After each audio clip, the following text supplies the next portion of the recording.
Il était 13h aujourd'hui quand le président des Républicains, Éric Ciotti, a fait cette annonce sur le plateau de TF1. Nous avons besoin d'une alliance. Une alliance avec Marine Le Pen, clairement, c'est ce que vous nous annoncez ? Une alliance avec le Rassemblement national. C'est la première fois qu'un cadre de la droite républicaine coupe le fameux cordon sanitaire installé depuis des générations avec le Rassemblement national. Réaction ulcérée de la quasi-totalité des cadres du parti. Le chef des sénateurs, Bruno Retailleau, dénonce une trahison et un acte déloyal. Le patron des députés, Olivier Marleix, appelle à la démission Éric Ciotti de la direction de LR, tout comme le président du Sénat, Gérard Larcher.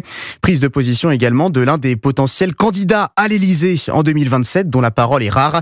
Le président de la région Auvergne-Rhône-Alpes, Laurent Wauquiez. Dans cette situation explosive, il décide de se lancer lui-même dans la course à la future Assemblée. Je vois tous ceux qui sont en train de s'agiter pour faire des coalitions, pour faire des alliances, pour faire des petites combinaisons. Je le dis tout de suite, je n'y crois pas. Ça n'a jamais été ma façon de faire de la politique. Je crois à la politique qui est faite dans la clarté, en défendant ses idées. Parfois on convainc, parfois on ne convainc pas, mais on ne trahit jamais.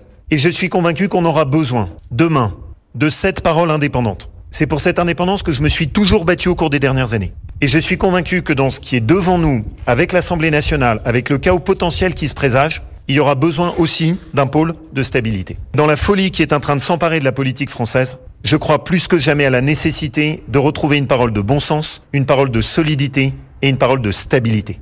Et c'est pour ça que je veux m'engager aujourd'hui. Laurent Wauquiez, candidat aux législatives, donc dans la première circonscription de la Haute-Loire. Propos recueillis par Noémie Loisy.